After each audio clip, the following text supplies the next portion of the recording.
Buenas noches. Hace algo más de 48 horas empezó en Madrid ese delirio de multitudes y de vanidades al que llaman, con etiqueta más propia de chalanes y mercachifles que de escritores y pensadores, Feria del Libro. Vale decir, la apoteosis de la industria, no del milagro, surgida alrededor de la literatura y de sus hacedores en esta época Kali Yuga. La llaman los Vedas, de casi unánime adoración del becerro de oro. Aquí, en negro sobre blanco, vamos a salir un poco respondones. No es la primera vez que reaccionamos así en la misma circunstancia y vamos a plantar cara. Cara sonriente, tampoco es cosa de fruncir el ceño y proferir rugidos, al libro entendido como industria y como culto a la persona de quien lo escribe, dando cabida y voz en este gabinete literario a los escritores que, con mejor o peor fortuna, intentan sobrevivir en las zonas periféricas del sistema o pugnan por asaltarlo desde sus cunetas y por entrar en él de tapadillo, con nocturnidad y por caminos anticonvencionales, como lo son verbigracia, el de financiar personalmente la publicación de sus obras o el de colocarlas en el escaparate de la red para ver si alguien las lee, las baja, creo que se dice, o si con un poco de suerte algún editor repara en ellas y las traslada al papel impreso. Todo ese mundo, el de los escritores inéditos, el de quienes llaman por lo general sin ser oídos a la puerta de las editoriales, el de quienes se autopublican y pasan así, como decía el maestro Groucho Marx, de la nada a la más absoluta miseria, el de quienes acuden en petición de ayuda a personas como yo y a programas como este, todo ese mundo, decía, es de cartón pintado. Aire en el aire sin fundamento alguno, y una vez dentro de él, los autores en agraz suelen ser pasto de la más desalada y repugnante picaresca, no consiguen pasar a formar parte de lo que Andrés Trapiello llama con gracia y con sarcasmo el club de las almendritas saladas, se topan con la cruda realidad de lo que ya solo, insisto, es industria, contabilidad y fanfarria, y terminan abandonando sus ilusiones en el baúl del desván y renunciando al sueño de la literatura. Por cierto, decenas y decenas de escritores inéditos llenan mi buzón con sus originales, sin darse cuenta de que eso no sirve para nada, porque ni yo tengo tiempo para leerlos. 1000 vidas dedicadas exclusivamente a eso no me bastarían, ni caso de leerlos y de que me gustaran podría hacer nada por ellos, ni siquiera opinar, porque yo no juzgo a nadie, no soy un agente literario, no soy, líbreme Dios, un crítico, soy solo un lector y no tengo poderes en el mundo editorial ni ganas de tenerlos. Agradezco, por supuesto, la confianza depositada en mí por quienes me envían sus obras, pero lo siento, no sirvo para nadar entre tiburones.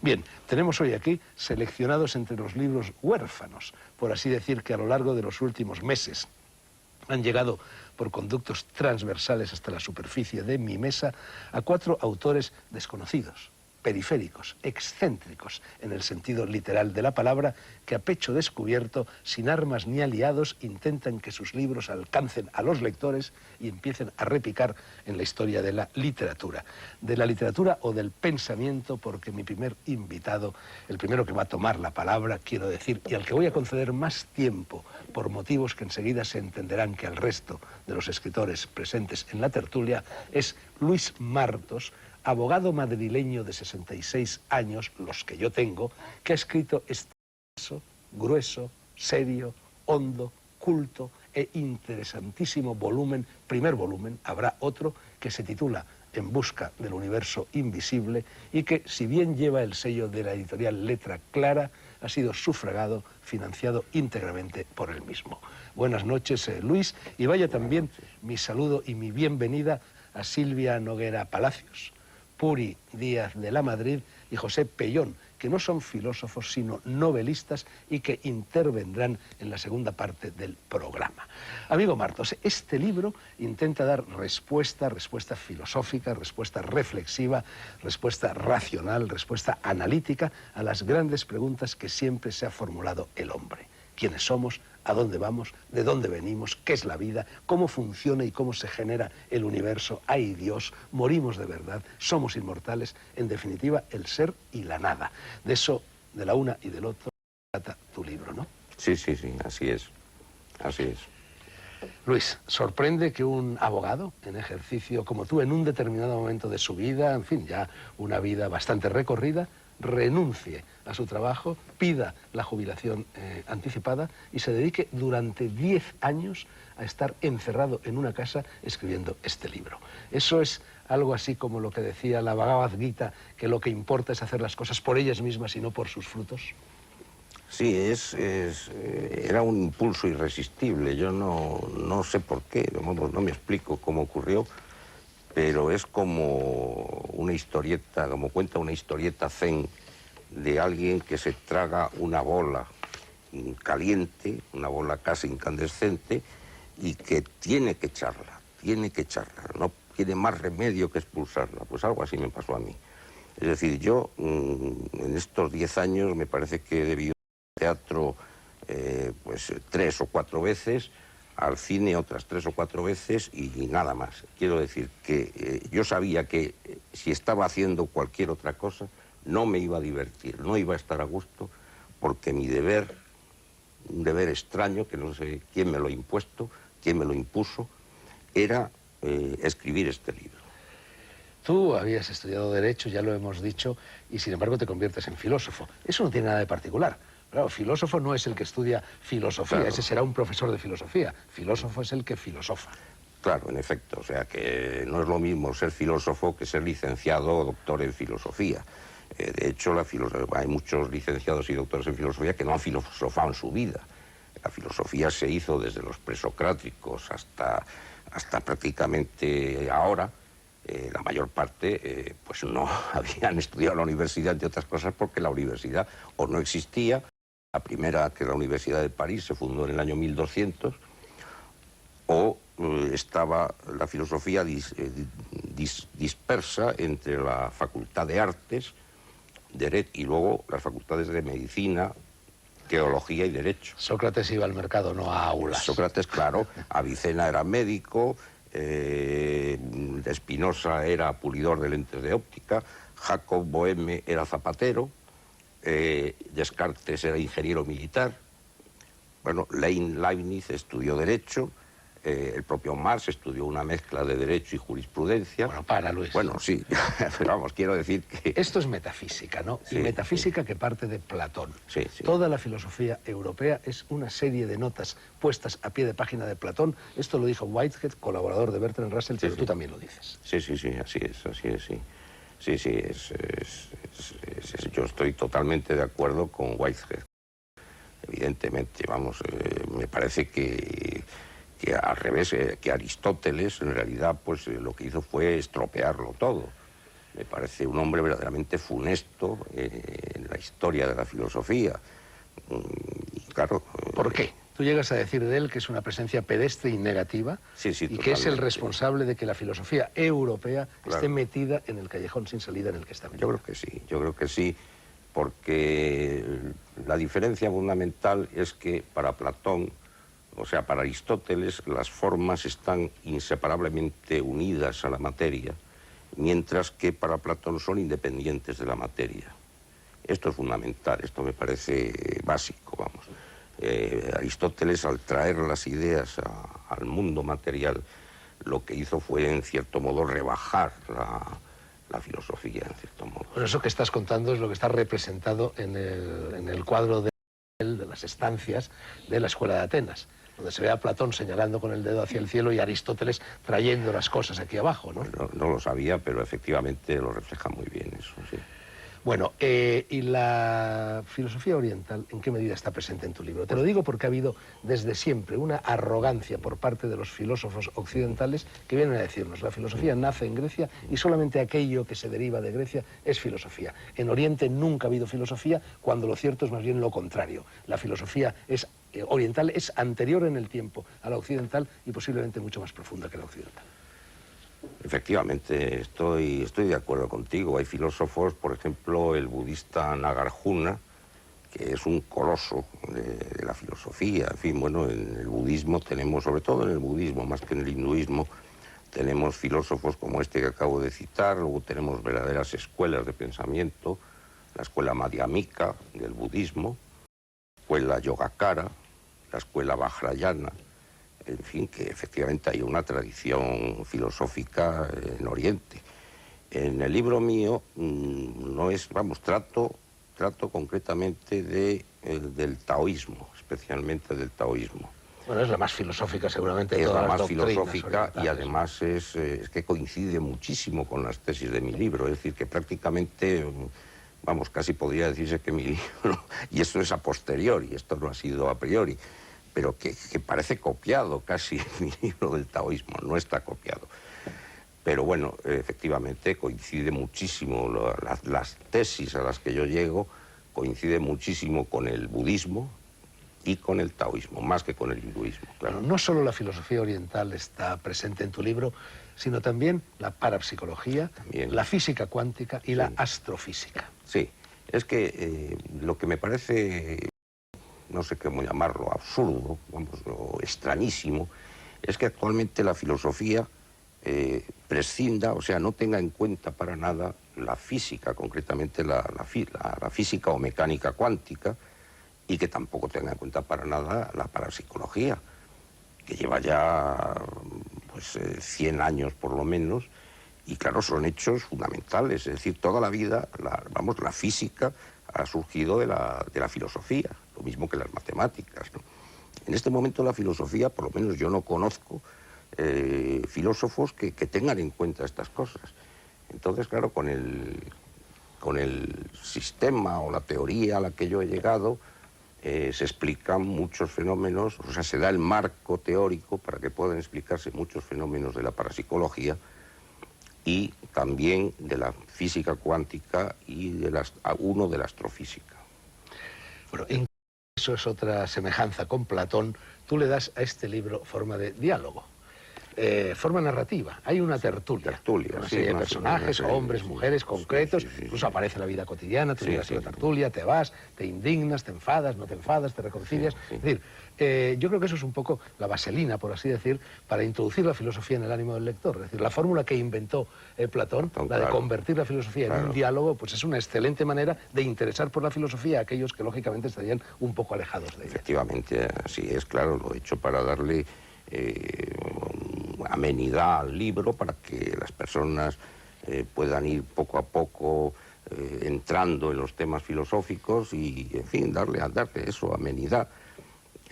Algo parecido a lo que intentó Platón, lo que hizo Platón con los diálogos, pero bueno, en forma de tertulias en las que se habla, pues, por supuesto, de filosofía, es el tema principal, pero también se habla de otras cosas, se habla de actualidad política, incluso políticas, y actualidad jurídica, social, de temas de actualidad. Y por eso es el problema que yo veía de que el libro mío se retrasaba en publicarse y entonces estos otros temas adicionales o laterales pues iban a perder actualidad, claro. ¿Eso de la tertulia es pura ficción, ficción relativa? ¿Es crónica? ¿Qué parte hay en ella de realidad o de imaginación? Hay una parte, que tiene un fundamento en unas tertulias filosóficas que teníamos hace muchos años. Algunos los conoces tú personalmente, como por ejemplo José Luis Escotado, José Luis Avellán. Había un sacerdote incluso, el padre Gabriel Llompart. Alguno de los contertulios ha fallecido ya. Teníamos una tertulia todos los sábados, me acuerdo, a las 4 de la tarde, en una cafetería pequeña, en la calle de Gravina. Me parece que la cafetería ha desaparecido ya, y tenía un pequeño reservado, y ahí nos reuníamos a hablar de filosofía. Lo que pasa es que, claro, los personajes concretos de esta tertulia de mis libros, pues algunos son totalmente imaginarios, en otros he cogido el nombre, pero no las características. En fin, he procurado disfrazar la cosa. En parte sí tiene un fundamento, un antecedente en la vida real, y en parte no, claro. Bueno, yo he dicho, Luis, que te inspiras en Platón, pero en realidad en quien te inspiras de forma directa es en Plotino y en todo el neoplatonismo que se derivó de él, ¿no? Sí. Desde luego, claro, es que, eso es fundamental. Es decir, Plotino lo que intentó fue actualizar la teoría de Platón, la visión de Platón, con toda la filosofía que se había producido desde Platón hasta su tiempo. Bueno, pues yo, modestísimamente, he intentado hacer lo mismo con Plotino, es decir, actualizar la visión de Plotino con todo lo que se ha filosofado, o que yo conozco, que se haya filosofado hasta este momento, efectivamente. Sí, sí. Hay una palabra que es el epicentro de En busca del universo invisible, una palabra nueva, creada por ti, dolor. Sí. ¿Tiene que ver con el Tao esto del dolor? Y en cualquier caso, ¿qué es el dolor? Bueno, tiene que ver con el Tao, que yo creo que es uno de los nombres del dolor. El Tao es uno de los nombres del dolor. Bueno, dolor, porque son dos dolor, cosas. sí, el bueno, do y el, tiene y el cierta ror. Explícanos. Exactamente, sí. Bueno, yo... Notas musicales, casi. Sí, parece algo como de dorado o de... ¿O dorre? Pues, bueno, yo creo que la realidad, o sea, la materia, hay muchos planos de materia, digamos que superpuestos.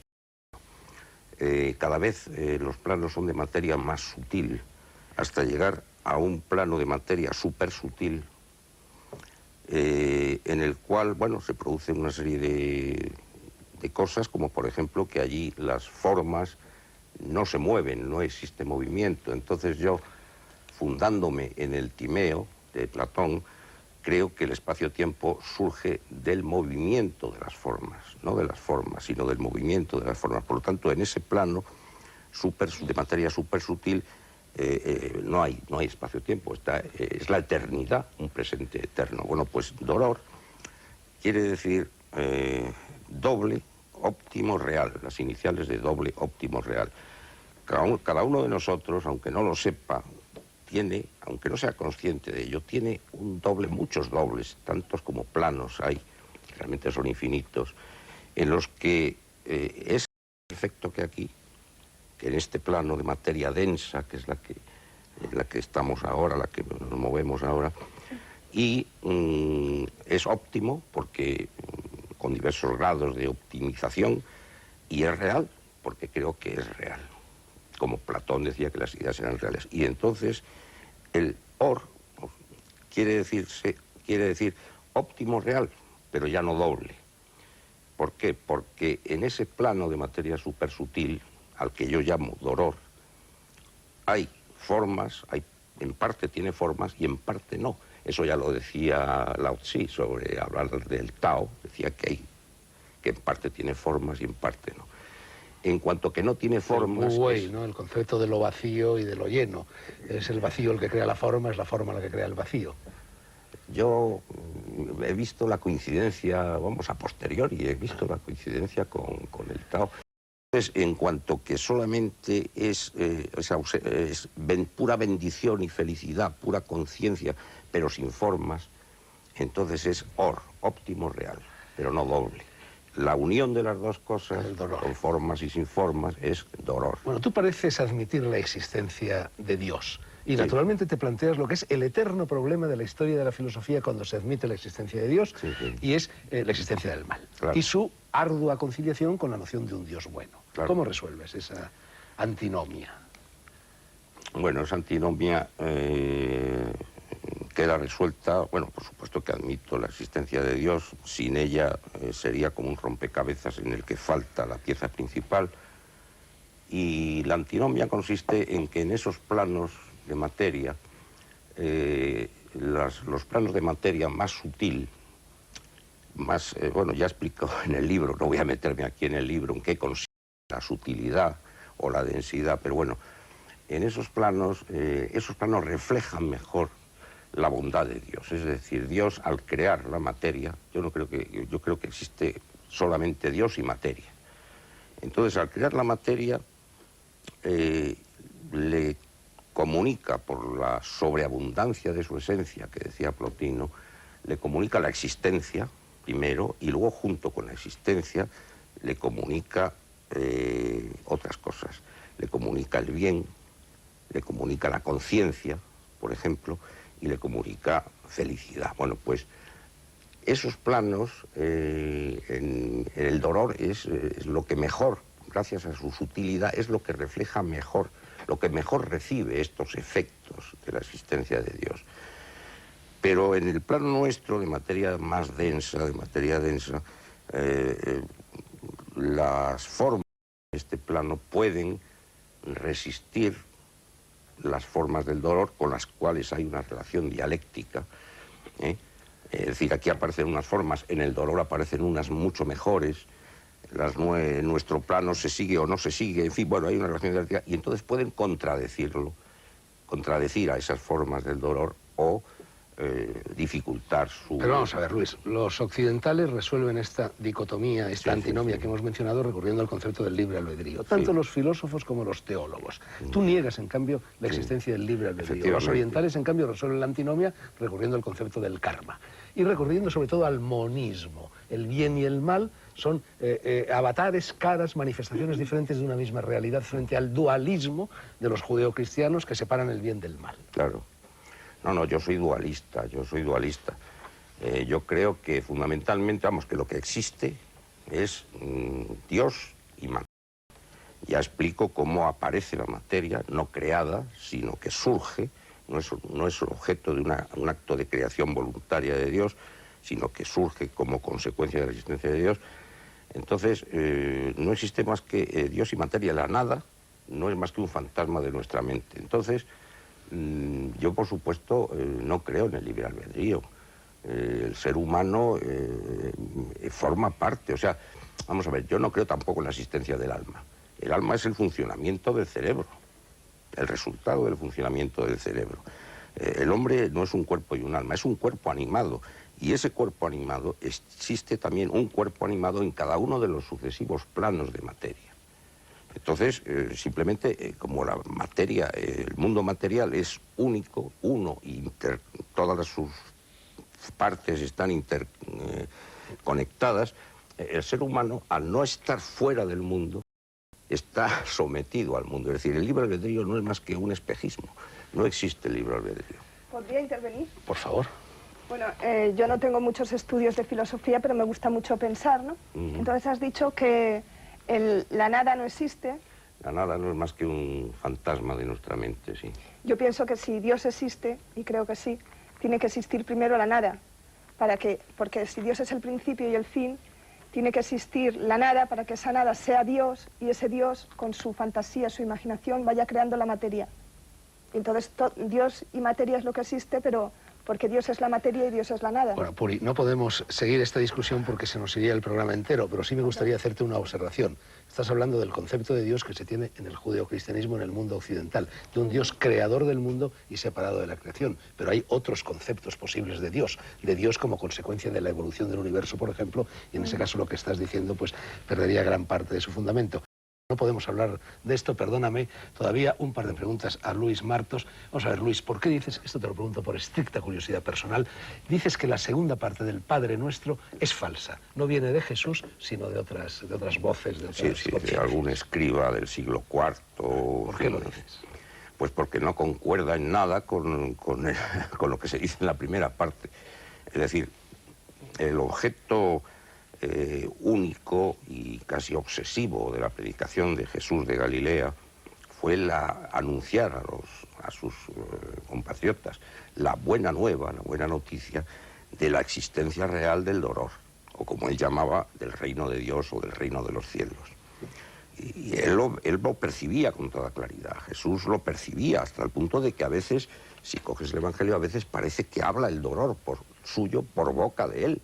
Él no sabía muy bien lo que le pasaba, eso se ve en un pasaje del Evangelio de San Lucas, pero bueno, no vamos a entrar en eso. El caso es que él se limitó a decir que existe, os digo que existe este reino de los cielos, el dolor. Por lo tanto, sed buenos y no apegaos a la materia, no apegaros a la materia. Claro, diferente de San Pablo. San Pablo introduce una modificación. Para San Pablo lo más importante es la resurrección, el tema del padre que envía a su hijo para que mediante el extraño expediente de que lo crucifiquen, redimir al género humano que se había degradado por el pecado original, etc. Bueno, entonces, claro, la oración del Padre Nuestro, si te coges el texto, es la que enseñó Jesús, es Padre Nuestro que estás en los cielos. En los cielos, ahora en plural, por lo tanto no hay más que, no solamente está el dolor, hay otra serie de planos de materia sutil. Los 7 cielos de los gnósticos. Los 7 o los 10 cielos de los madreístas, ¿no? Bueno, entonces, santificado sea tu nombre, lo más importante de todo. Que no piense que tú eres malo o puedes serlo, o puedes castigar y tal.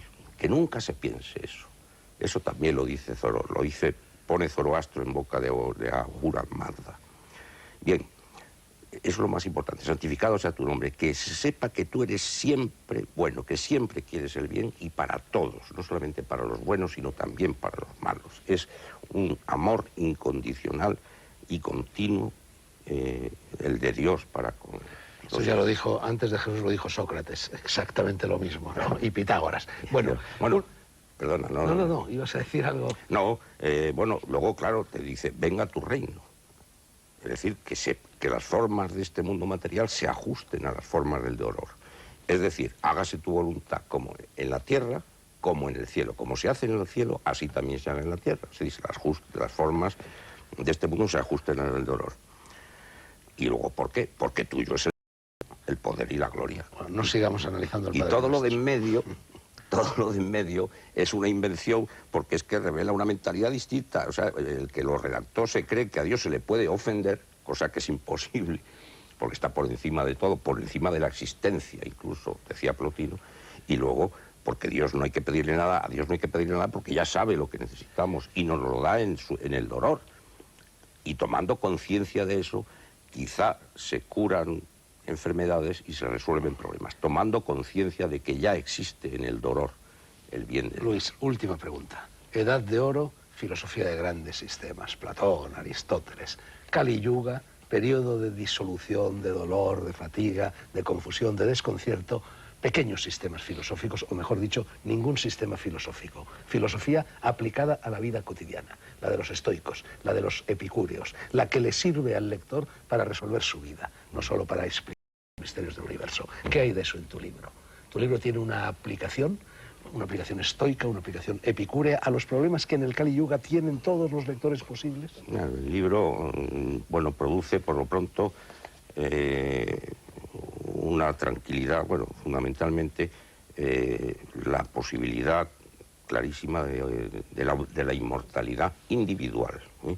No una inmortalidad colectiva, de entrar a formar parte de un genérica, de un anima mundi, etcétera y tal. No, la inmortalidad de cada uno de nosotros concretamente. Eso ya es importante. Es decir, si nosotros conseguimos en este mundo que nuestra personalidad coincida con alguna de los que están en los planos superiores, al morir aquí en este plano, no es que renazcamos allí, es que continuamos allí donde siempre hemos estado, aunque no lo supiéramos. Bueno, eso es importante.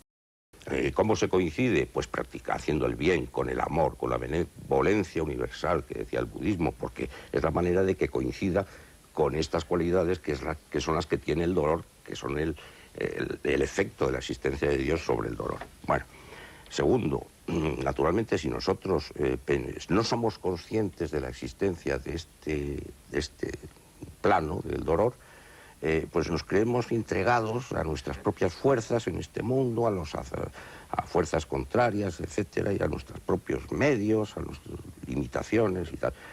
Pero si somos conscientes de que existe el dolor, entonces pues se pueden curar enfermedades, se pueden resolver problemas de una manera verdaderamente asombrosa, en fin, bueno, yo creo que es importante que estas ideas, en fin, por lo menos las lea la gente, luego las aceptará o no, pero me parece que son importantes y no están hechas, el libro no está hecho para ayudar a la gente, no, está hecho para buscar la verdad. Lo que pasa es que como resultado lateral aparece una serie de cosas realmente muy beneficiosas para Bueno, las pues ya lo personas. saben ustedes, después de la filosofía o desde la filosofía, la verdad, acaso la inmortalidad, y en cualquier caso, eso es seguro, la publicidad, esa misma publicidad que anhelan y de la que carecen mis 4 invitados de hoy.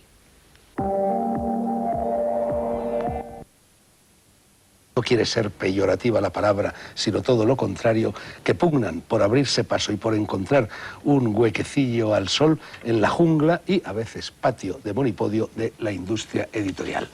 Las 3 personas que todavía no nos han hablado de sus libros, novelas, ya lo he dicho, todos ellos son Silvia Noguera Palacios, autora de este original todavía inédito, Libres y Libros.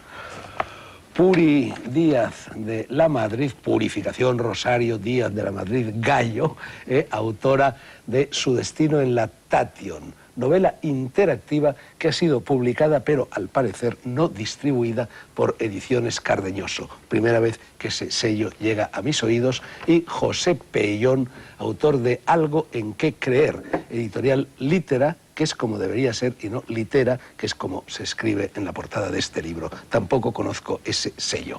Hablemos un poquito, antes de pasar a vuestros respectivos libros, de toda esta picaresca que yo ya he mencionado. Vamos a ver, Luis, tú te diriges a un editor, que es el editor de Letra Clara, y te pagas la edición. Sí. ¿Ese libro se distribuye luego? Sí, ¿Está sí. bien distribuido? Está bien distribuido, vamos, no está demasiado bien distribuido, pero no por culpa del editor, sino por culpa quizá del distribuidor, pero el editor se ha portado muy bien. ¿Cuánto te ha costado el libro? Me ha costado aproximadamente 1 millón de pesetas. 1 millón de pesetas. ¿Cuántos ejemplares? 1000. Sé sincero, ¿cuántos llevas vendidos? Pues mira, las últimas noticias que tengo es que se han vendido 250, sin ninguna clase de promoción, ni de presentación del libro, ni de reseñas en los periódicos, simplemente de boca a oreja, por propaganda de boca a oreja, porque yo desde luego no tengo 250 amigos. De manera que quiere decirse que se ha vendido la 1/4 parte, pero sin ninguna clase de promoción. Este programa de hoy está concebido para ayudar a los escritores como vosotros a que puedan vender sus libros y, por lo tanto, no tengo empacho alguno en dar datos al lector de dónde se puede adquirir En busca del universo visible. Por ejemplo, en esta Feria del Libro en Madrid, ¿está a la venta? Sí, está a la venta en el Buscón, caseta 103, está en la Casa del Libro, que es la que más ejemplares ha vendido. Antonio Machado, me parece. Y Antonio también, sí. Y luego, aparte de eso, hay una página web o un email. Sí, el editor, que verdaderamente tengo que decir, el editor mío se ha portado muy bien, porque primero ha hecho un magnífico trabajo de edición y luego no ha soltado el libro y ahí queda eso, sino que se ha seguido preocupando y ocupando del libro, de promocionarlo, de mandarlo. Dicho queda, pero se quedará mucho más contento el editor si das esa página web o ese email. Sí. Prodigarle elogios. Da la página web o email, no sé. Bueno, es pues, un email, ¿no? Es un email, sí. Vamos a ver, Luis Martos, todo junto,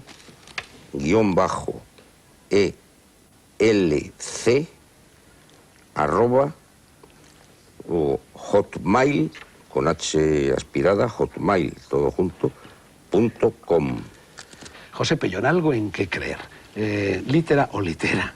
Es una editorial, no te ha cobrado dinero, es una editorial de verdad. Es una editorial de verdad, sí. ¿Y cuántos ejemplares ha puesto en el mercado? Pues creo que 2.500. 2.500 está bastante bien. Sí.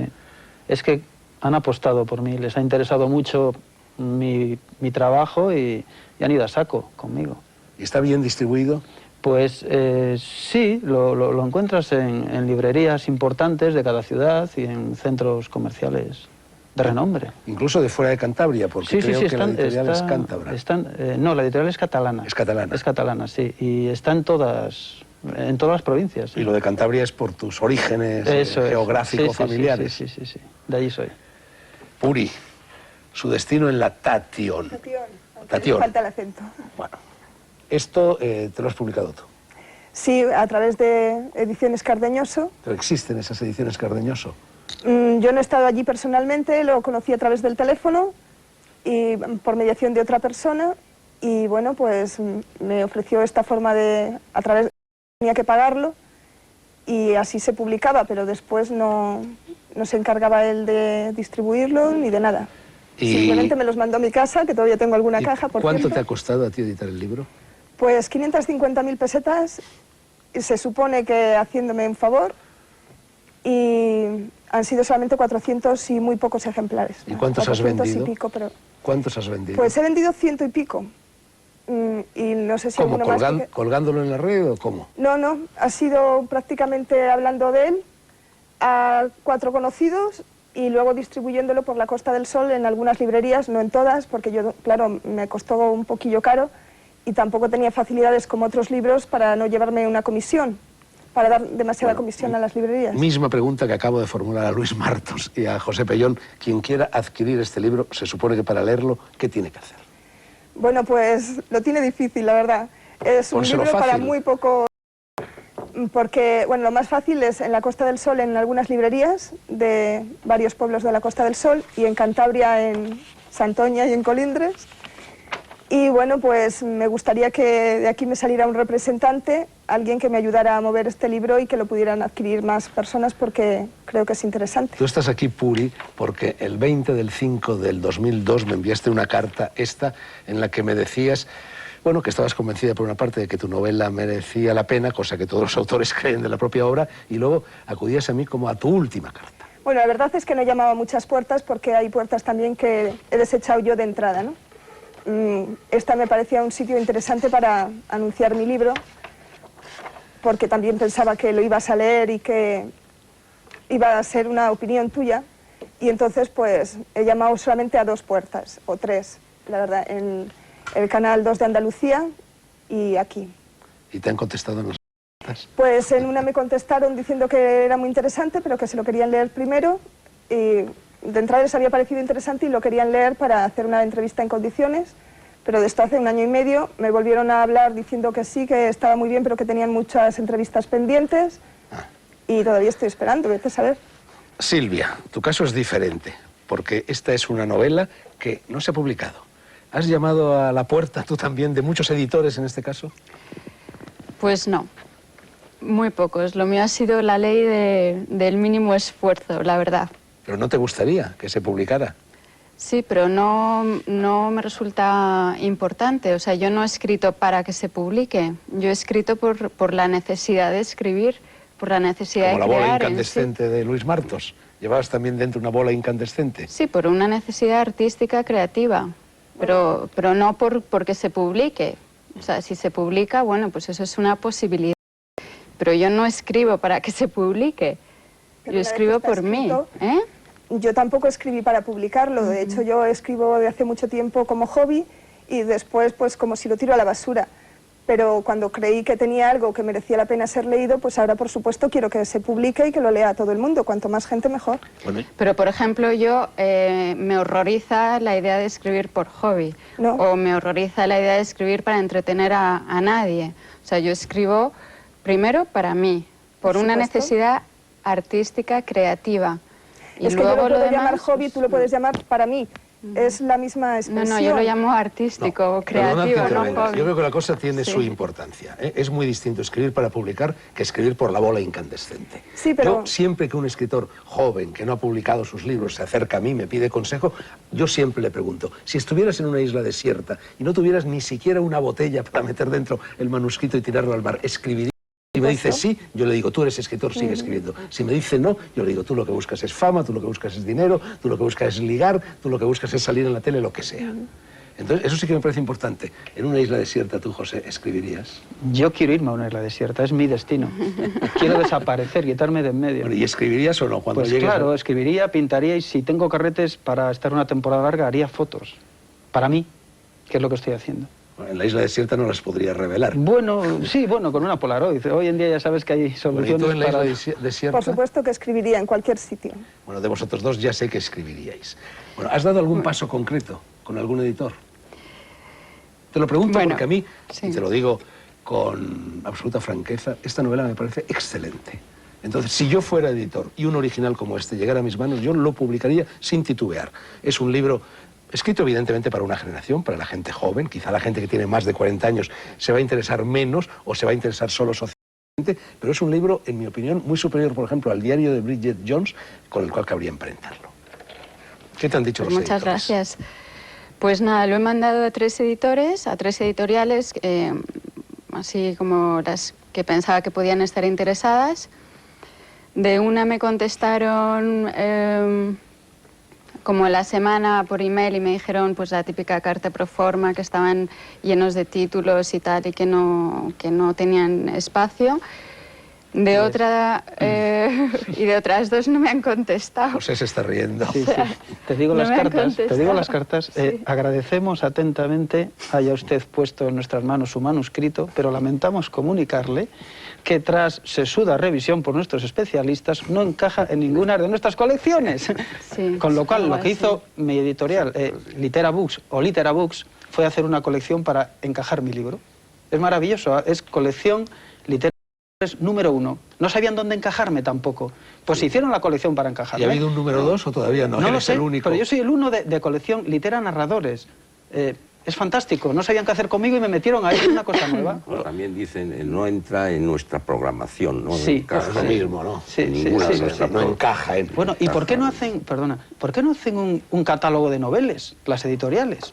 Catálogo de noveles y meter ahí a los que ellos consideren que merecen la pena o que hay algo que contar detrás de nosotros y lo publiquen en un catálogo de perdedores, Porque no de quieres miserables, arriesgarse, de parias, bueno, de lo que quieres quieras. Por cierto, y antes de que se me olvida, Sí. tú nos decías antes con las cámaras cerradas que sí te gustaría que sin necesidad de llegar a las letras de imprenta, a las letras de molde, este libro pudiera ser leído. ¿Cómo?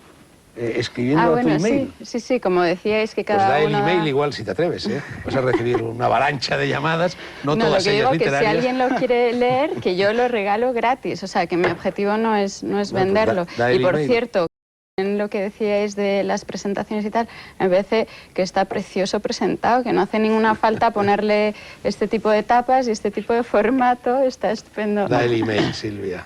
No sé si darlo, No, ¿eh? no lo des, pero decídete. ¿Lo das o no lo das? Bueno, luego lo cambiaré en todo caso. noguerapalaciosilvia@hotmail.com. Te voy a enviar yo un mensaje. Bueno, tenemos muy pocos minutos para hablar de vuestros 3 libros. Lo hemos hecho un poco con más extensión del de Luis. Vamos a ver, Silvia, yo he dicho novela generacional. ¿Lo es? No, no creo que lo sea. Aunque habla mucho, o sea, habla de la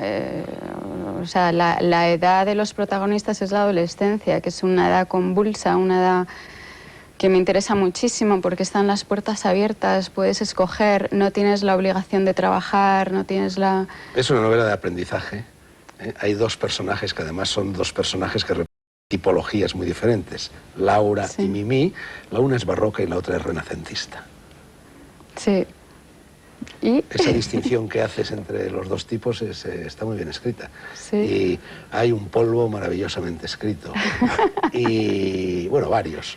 Y hay varios, sí. toda una página sobre la tipología del deseo, que también es alta literatura, ¿eh? Y luego hay Sí, un ¿te uso gusta? errático de las mayúsculas y las minúsculas, pero eso no tiene demasiada importancia. Bueno, mucho sexo, mucho trapito, algo de droga, mucha cocina, mucho sensualismo, mucha sensualidad, mucho paganismo, saludablemente aceptado, sin ningún complejo de culpa, sin ninguna moralina. ¿Son así todos esos jóvenes entre los cuales te mueves? ¿Libres y buenos? Pues sí. Pues sí, son personas libres del sistema, ¿no?, de valores dominante de hoy en día, libres de la sociedad del bienestar, esclavizados por tener un trabajo estable, por tener un coche, no están esclavizados por la comodidad que nos están queriendo vender.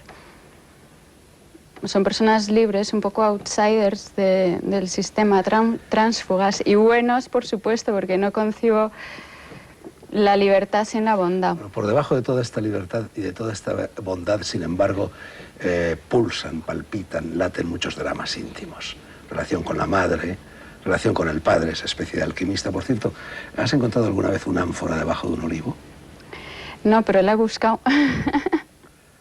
No la he encontrado. Pura invención. Está muy presente. También hay una dicotomía, no solo entre lo barroco y lo renacentista, hay una dicotomía entre lo provinciano, lo isleño, en este caso el pueblecito de Dellà, en Mallorca, y lo cosmopolita, lo mundano, en fin, Madrid y su tráfago, ¿no? Dellà es un pueblo precioso, os lo recomiendo a todos. Lo conozco desde mucho antes de que Sí. tuviera Llegué a Dellà cuando tenía 18 años, entonces sí que era maravilloso, confío en que lo siga siendo, a pesar del turismo. ¿Me quieres preguntar No, algo? eso que te he Sí. dicho, comenta un poco acerca de esa doble vertiente, sobre todo de Mimí, ¿no? A Lo ver, campestre, es decir, lo bucólico y lo bueno, lo eso es una orgiástico, lo cosa dionisíaco. muy... Cuando se pone en contacto a través de internet, en fin, con un anónimo chateador, escoge el nick, creo que se llama, de Sí, Dionisos, sí, Dionisos, sí. Dionisio, como Sí, quieras sí, llamarlo, ¿no? sí, sí. Eso ya marca algo, dice algo. Pues es un poco, es que de todo lo dionisiaco, ¿no? Lo dionisiaco y lo apolíneo. Pero vamos, es que más que hablar de la novela en sí, me gustaría hablar así como de conceptos, ¿no?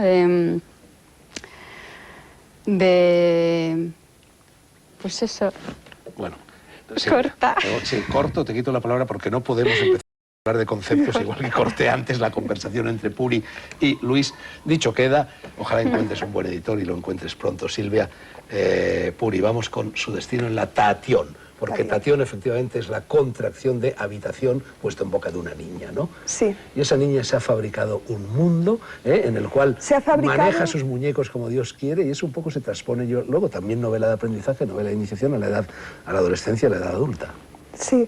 Bueno, no es que se haya fabricado exactamente, es una niña que tiene un montón de juguetes en su habitación y entonces ese mundo de juguetes cobra vida y a partir de ese momento que cobra vida ya es como si fuera una subdiosa para la habitación, pero los deja a su libre albedrío y entonces pues es un mundo paralelo a los humanos, con sus diferencias pero con mucha similitud.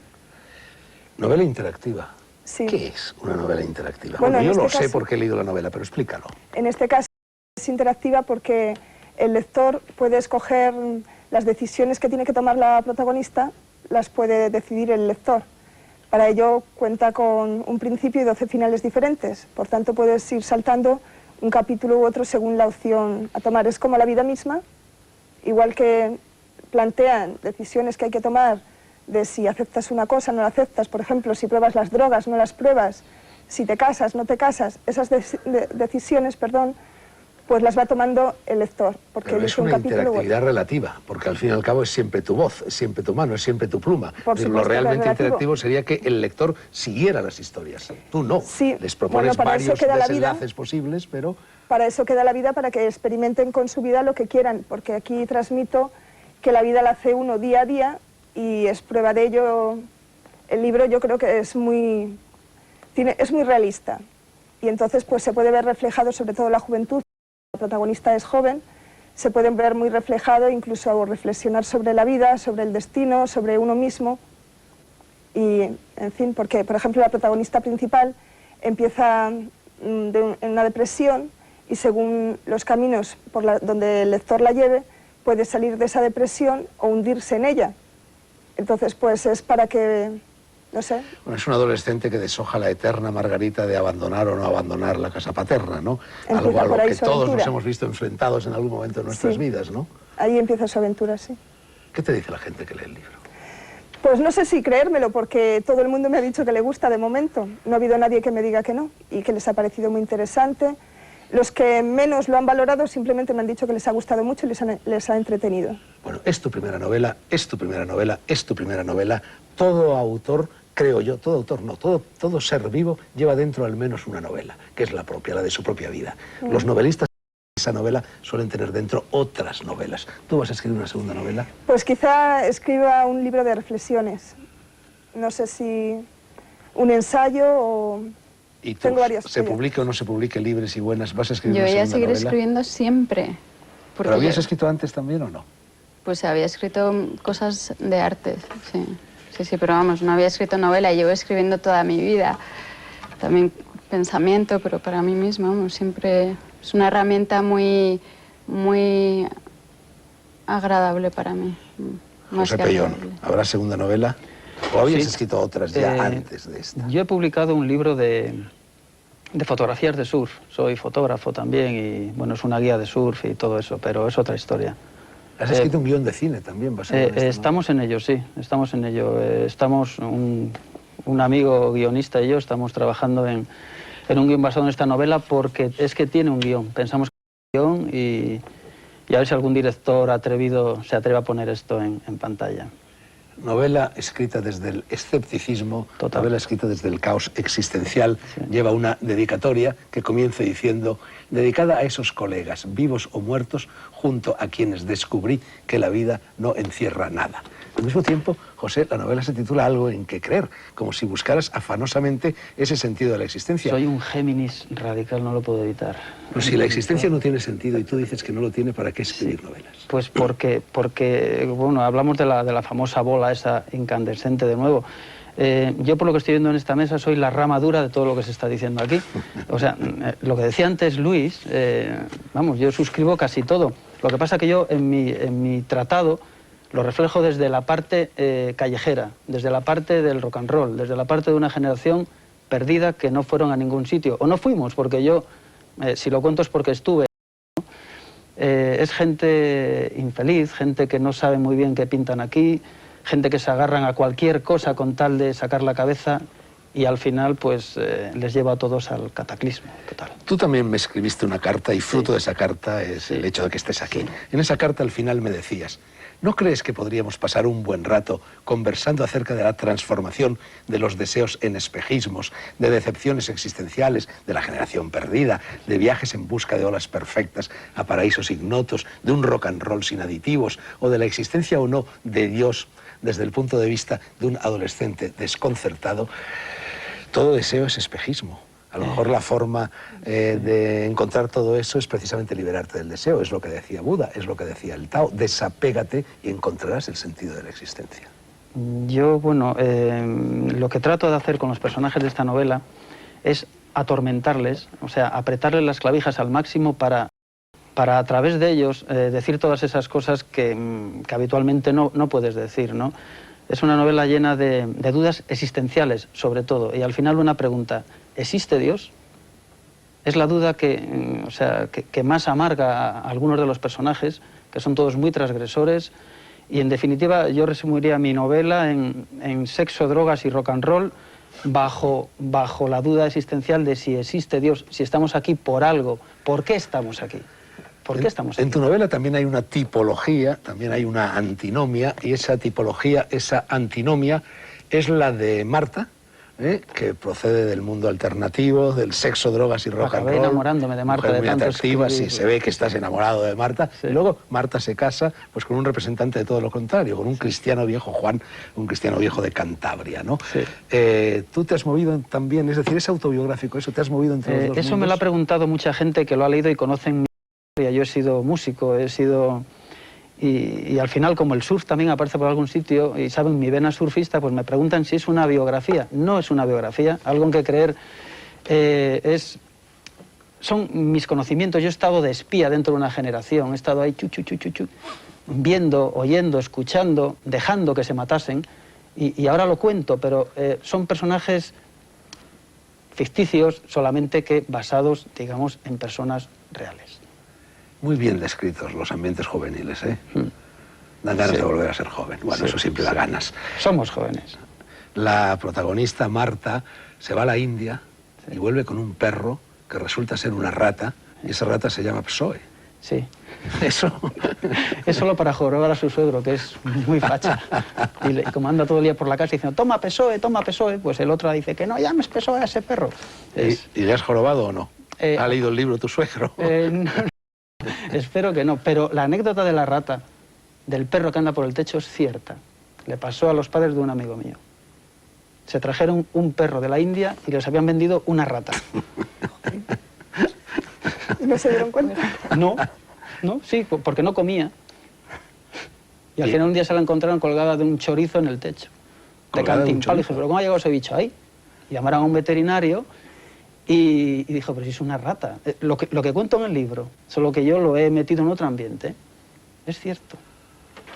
Bueno, y el final es un poco mágico, es un poco onírico, ¿no? Es mágico, sí, es mágico. No se sabe si el protagonista se comió LSD o qué es lo que pasa ahí, quién es ese surfista mágico que aparece hablando de una ola perfecta, llena de amor y de esperanza, la que todos estamos necesitando y buscando. Traslado el surf a una ola que ojalá es la que nos mojase a todos. José, tu novela me ha gustado mucho, lo digo también de corazón. Termina diciendo, ¿quién iba a imaginar que acabándose con Sara por la iglesia?